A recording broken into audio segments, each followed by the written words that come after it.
وقال النبي صلى الله عليه وعلى آله وسلم لا يؤمن أحدكم حتى يحب لأخيه ما يحب لنفسه. وقال النبي صلى الله عليه وسلم من دل على خير فله أجر مثل فاعله. Sadaqallahul azim wa nahnu ala zalika minasyahidin, amma ba'd. Tuan-tuan yang dirahmati Allah Subhanahu wa taala, bersyukur kita pada Allah. Allah Subhanahu wa taala pilih kita di sekian banyak umat manusia yang ada di dunia ini. Atau kalau kita tengok di tempat kita ini, Allah Subhanahu wa taala gunakan waktu kita ini, jasad kita ini, hati kita ini terpaut kepada Allah Subhanahu wa taala. Ini merupakan nikmat yang besar, di mana nikmat ini yang akan membawa kita menuju kebahagiaan dunia maupun akhiratnya Allah Subhanahu wa taala. Maka tuan-tuan yang dirahmati Allah, dalam kehidupan dunia ini Allah Subhanahu wa taala menjadikan kita sibuk, sesibuk-sibuk. Tetapi ada segolongan manusia yang dia sibuk juga, sibuk bekerja keras, banting tulang, susah payah. Dia mengharapkan dari hasil kerjanya ini satu kata, yaitu kata sukses. Dia ingin dirinya bisa mengatakan bahwa saya ini telah sukses dan berjaya. Dia ingin juga supaya manusia mengatakan hal demikian. Wah, ini bulan di bulan bapak ini sukses dia. Sukses, berjaya. Namun hadirin yang dirahmati Allah, di sisi kesibukannya ingin mendapatkan kata sukses ini, dia sampai lupa dengan perintah Allah Subhanahu wa taala. Dia jauh dari mengingat Allah, karena yang dikejarnya hanyalah kehidupan dunia dan kesuksesan dunia. Sehingga Allah Subhanahu wa taala memberikan tidak lebih dari apa yang menjadi hasil usahanya itu. Enggak lebih dari itu. Ketika orang hari ini bekerja keras, ya, bagaimana dia bisa mendapatkan motor, maka hadirin yang dirahmati Allah, Allah nggak akan ngasih lebih selain daripada apa yang dia usahakan itu. Ya motor dapatnya. Ya.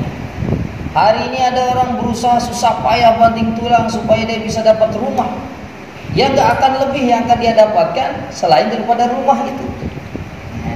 Nggak mungkin orang ini kerja susah payah, tujuannya mau beli motor, tapi dapat mobil juga.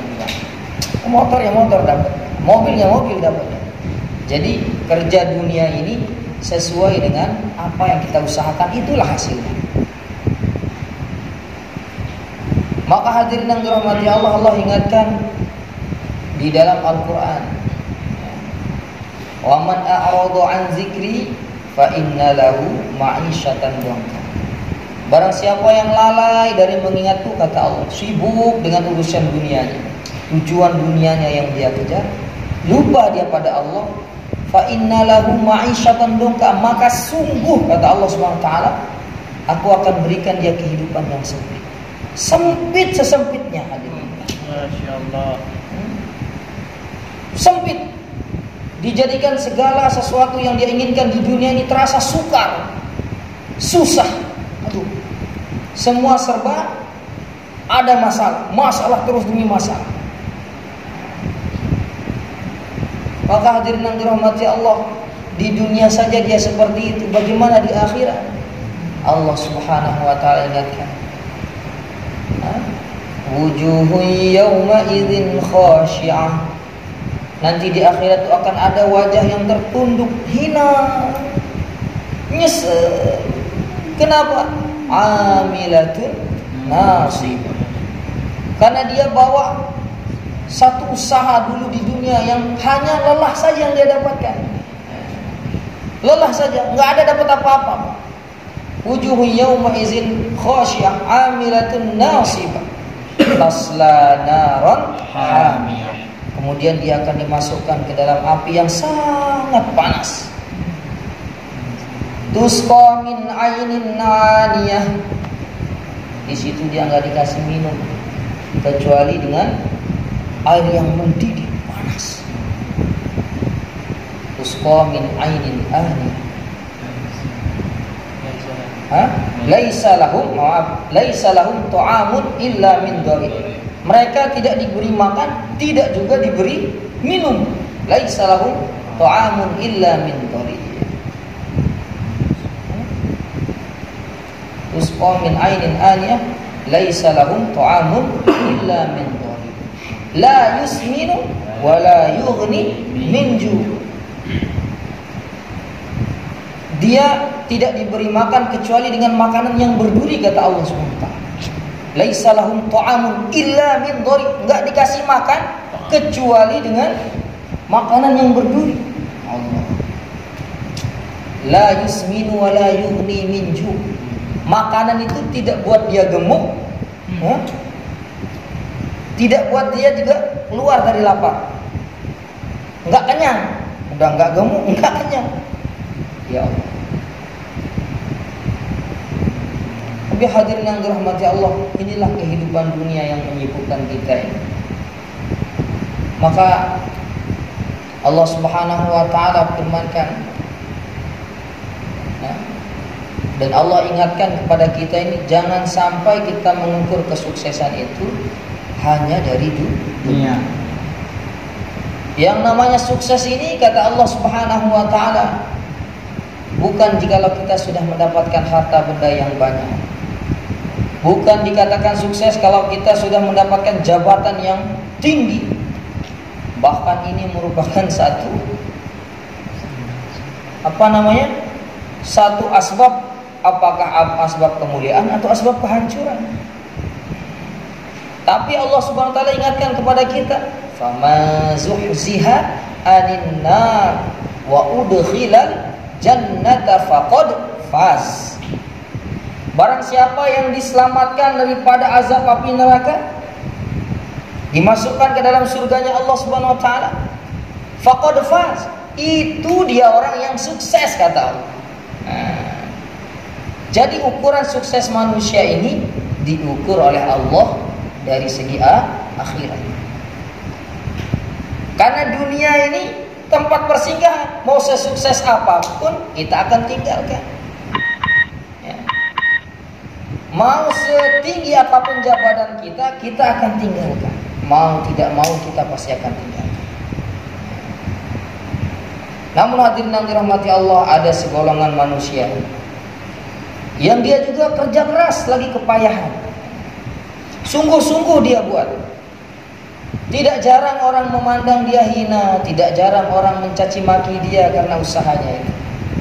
Tidak jarang orang mengatakan dia sebagai orang yang gak punya kerjaan.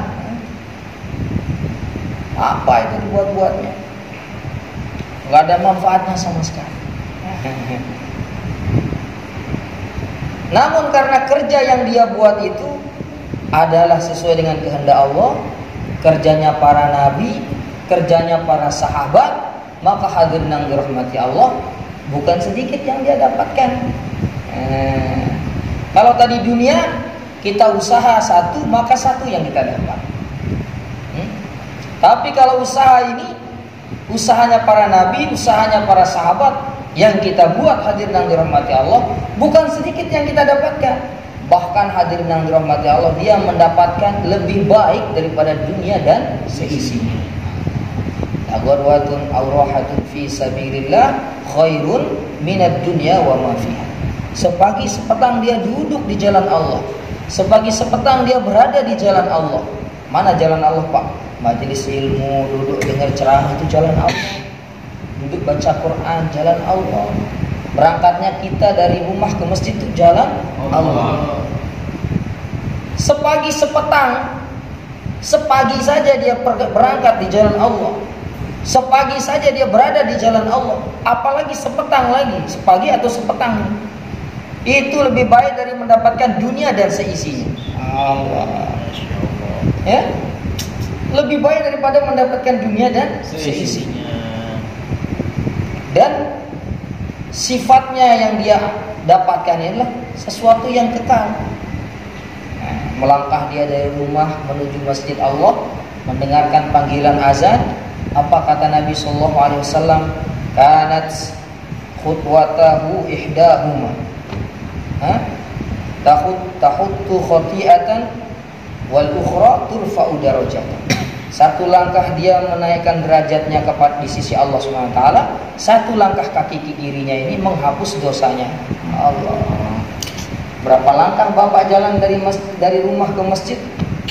Sebegitu juga tinggi Bapak tingginya derajat Bapak, tuan-tuan yang dirahmati Allah di sisi Allah Subhanahu wa taala. Insyaallah. Dan Bapak mendapatkan sesuatu yang lebih baik daripada dunia dan seisinya. Dunia dan seisinya. Kalau orang punya Batam, itu orang disebut paling kaya di sini. Tapi kita ini lebih banyak lagi yang kita dapatkan. Lebih baik daripada dunia dan seisinya. Apalagi Batam kecil, apalagi Kepri. Maka tuan-tuan yang dirahmati Allah, kemudian Allah ceritakan bagaimana keadaannya di akhirat. Wujuhun yauma idzin na'imah. Muka mereka nanti berseri-seri di akhirat. Ketika dibangunkan dari padang mahsyar, terus semua manusia bangun dari kuburnya dalam keadaan berbagai macam keadaan. Ada yang gelap gulita dia punya muka, ada yang bangun dari kuburnya itu satu bentuk manusia, sebelahnya hewan. Ada juga hadirin yang dirahmati Allah, dia bangun dari kuburnya itu tidak punya daging, hanya tulang saja. Masya Allah. Ada juga yang bangun dari kuburnya itu dengan wajah yang bersinar, berseri-seri, Bapak. Ya, kenapa? Lisa'yiha radiyah. Dia itu senang sekali. Ya, syukur ya Allah saya buat usaha saya ini dulu. Usaha apa?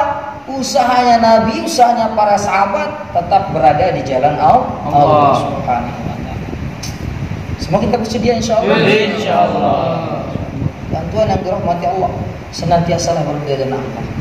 Lisa'yiha radiyah fi jannatin 'aliyah. Enggak sampai di situ. Wah, ternyata tempatnya di surga yang paling tinggi, tuan-tuan yang dirahmati. Masya Allah. Di surga yang paling tinggi. Fi jannatin 'aliyah. La tasma'u fiha laghiyah. Di dalam surga itu dia tidak mendengarkan sesuatu yang sia-sia. Selain daripada kenikmatan demi kenikmatan ditawarkan. Bapak mau apa?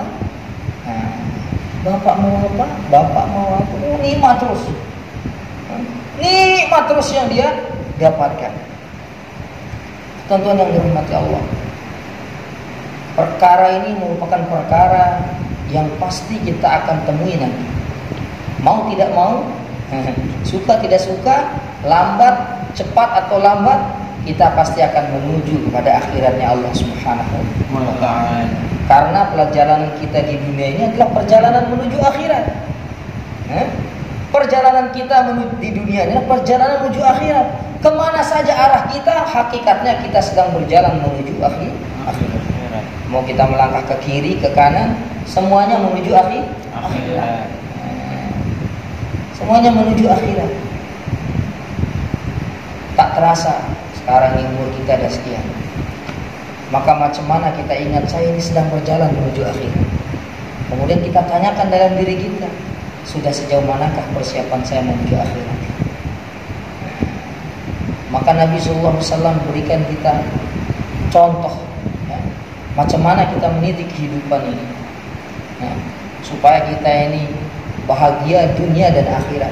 Sebagaimana doa yang selalu kita panjatkan, Rabbana atina fid dunya hasanah wa fil akhirati hasanah wa qina adzabannar. Tujuan hidup manusia ini bahagia, Pak. Apapun yang dicari sama manusia ini, mau dari segi jabatan, mau dari segi pangkat, mau dari segi apa saja, tujuannya itu mau bahagia. Ya? Bahagia di dunia, apalagi di akhirat. Muaranya semuanya kebahagiaan. Maka Nabi SAW Allah hantar ke hadapan kita ini, nah, sehingga agama ini hadir di hadapan kita ini adalah supaya kita ini mendapatkan kedua-duanya. Rabbana atina fid dunya hasanah wa fil akhirati hasanah wa qina adzabannar. Setelah bahagia dunia dan akhirat, dijauhkan juga daripada api neraka. Allah, nikmat apa lagi yang akan kita dustakan? Tuan-tuan yang dirahmati Allah, alhamdulillah kami satu rombongan dari jamaah Masjid Patan Lestari, Serion dan tim Batam Nirwana Residen sedang bergerak 40 hari untuk belajar buat usaha Nabi. Usaha mengajak diri dan saudara-saudara kita ini untuk sama-sama taat kepada Allah Subhanahu wa taala. Dengan harapan apa, tuan-tuan yang dirahmati Allah? Enggak ada harapan kami selain daripada balasan dari Allah Subhanahu wa taala. Man dalla ala khair falahu ajru mislu fa'il. Barang siapa yang menunjukkan seseorang itu pada kebaikan, maka dia akan mendapatkan pahala yang sama sebagaimana kebaikan yang dibuat oleh orang. Hari ini satu orang saudara kita, tetangga kita, kita bisa ajak untuk sholat ke masjid, tuan-tuan yang dirahmati Allah. Itu sudah cukup untuk bekal tuan-tuan masuk ke dalam surganya Allah Subhanahu wa taala. Bagaimana kalau 2? Bagaimana kalau 3? Bagaimana kalau 4? Bagaimana kalau semuanya? Masya Allah. Ini yang kita harapkan, ya. Nggak ada lain. Kami nggak minta sumbangan, nggak minta apa, nggak minta yang lain. Cukup saya minta kepada Allah, ya Allah berikan hidayah kepada semua saudara-saudara muslim saya yang ada di kampung Karyawan ini, supaya taat pada Allah bersama-sama kita di dalam surganya Allah Subhanahu wa taala. Tuan-tuan yang dirahmati Allah, begitu juga kami mengajak kepada tempatan untuk kita bekerja sama, ya, sebagaimana kerjasamanya kaum muhajirin dan kaum ansor dahulu ketika di masa Nabi SAW. Kaum muhajirin datang ke penduduk Madinah, kemudian kaum muhajirin ini menyebar silaturahmi di penduduk Madinah, bahkan dipersaudarakan oleh Rasulullah SAW. Ya, alhamdulillah kami sudah izin dengan Pak RW beberapa awal bulan yang lalu saat baru pertama bergerak 40 hari. Alhamdulillah dapat izin untuk bisa belajar bersilaturahmi di kampung Karyawan ini, ya. Mudah-mudahan nanti dengan hadirnya kita di sini memberikan suasana yang baru bagi saudara-saudara muslim kita yang ada di sini, dan itu menarik hati mereka untuk kembali memakmurkan masjid kita, ya. Amin ya rabbal alamin. Tuan-tuan yang dirahmati Allah, kelak Allah Subhanahu wa taala akan tanyakan tanggung jawab ini di hadapan seluruh manusia. Nanti Allah Subhanahu wa taala akan tanya, ya, melalui para malaikat penjaga pintu neraka. Mereka ditanya, alam ya'tikum nazir?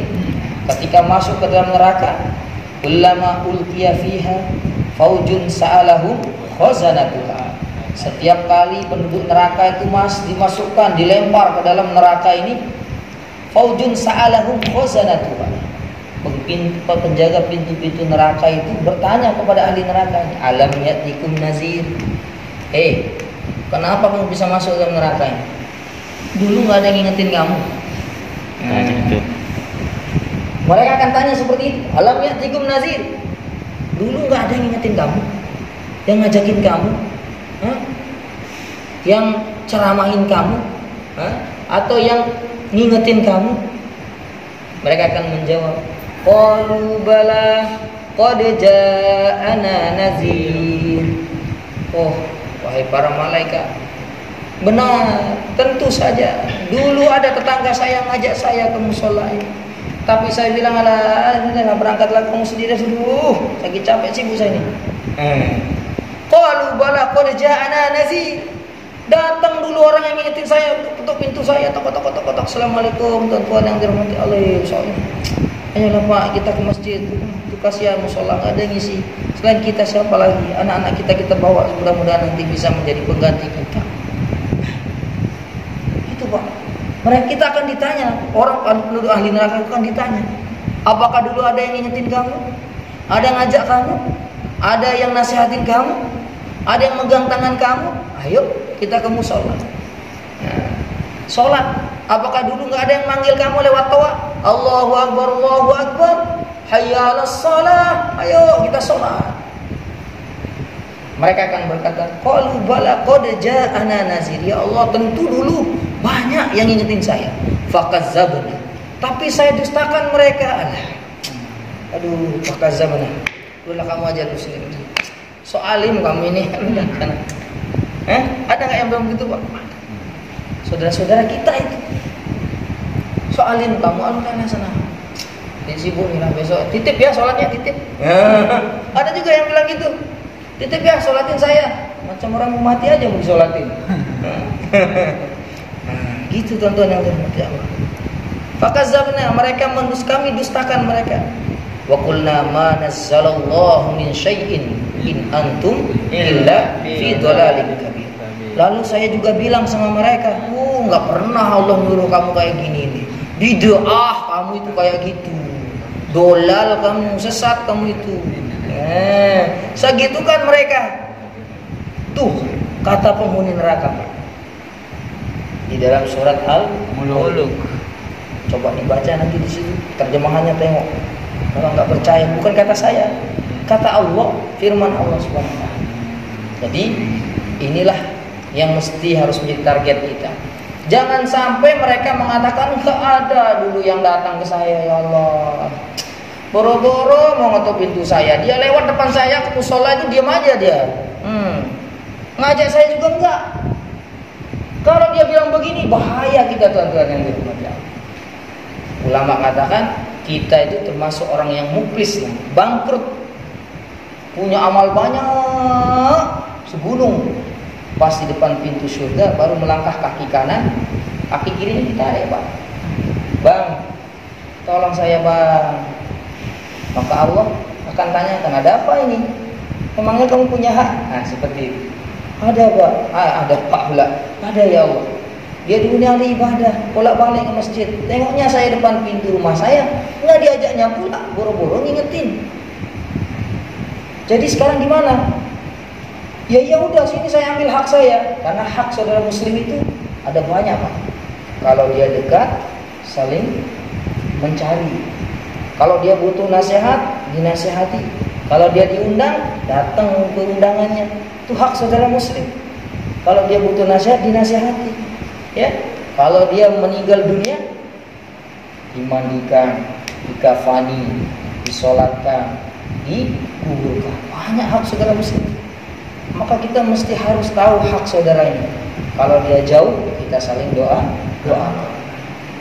Makanya dalam sholat Jumat itu nggak sah sholat Jumat seseorang kalau nggak ada rukun mendoakan sesama muslim. Allahumma ighfir lil muslimina wal muslimat. Kalau khotibnya nggak baca itu Pak, batal sholat Jumatnya. Saking pentingnya hak saudara muslim itu, sampai menjadi rukun dalam sholat Jumat. Itu yang jauh, bagaimana yang dekat? Nah, itu tadi yang sudah saya sebutkan. Maka kita belajar teman-teman yang dirahmati Allah, bagaimana kita pikirkan saudara-saudara kita ini supaya nanti tanggung jawab kita di hadapan Allah itu tidak berat. Ya, sudah kita sampaikan hak dia. Kalau dia perlu dinasihati. Kalau kita nggak bisa nasihatin, bawa ustadz yang nasihatin dia. Seperti itu, teman-teman yang dirahmati Allah. Maka kita azamkan di dalam hati kita ini, dari saat ini ya Allah, saya niat mau ngajak tetangga saya satu aja. Gimana caranya saya ajak dia ke musola ini, ikut sholat berjamaah, ya, supaya nanti di akhirat dia bisa menjadi ladang pahala bagi kita. Semua bersedia insyaallah. Insyaallah ini malam pertama, besok malam kedua kami akan belajar lagi saya di sini. Maka kami mohon kerjasama kita, saudara-saudara muslim tempatan ini, tunjukkan kami kemana rumah para ulama di sini, kemana rumah saudara-saudara kita, umaro yang jadi ketua RT, ketua RW, ya, kita datangi. Ya, selama saudara kita itu muslim, kita datangi. Ya, kemudian mana saudara-saudara kita yang sudah sering di masjid, tapi sering ke musola, tapi jarang di sini, dia kesana ke Al-Ikhlas. Ada juga yang itu kan? Ada juga yang sholatnya nggak di sini, malah di Al-Ikhlas. Nah, ini perlu kita datangi, supaya dia bisa hidupkan amalan-amalan masjid di kampung kita. Semua bersedia insyaallah. Insyaallah. Dengan ini yang bisa sampaikan, lebih dan kurangnya yang benar datang daripada Allah dan yang salah datang daripada khilafah saya. Mari kita sempurnakan majelis ini dengan sama-sama baca doa kafarah majelis. Subhanallah. Assalamualaikum warahmatullahi wabarakatuh.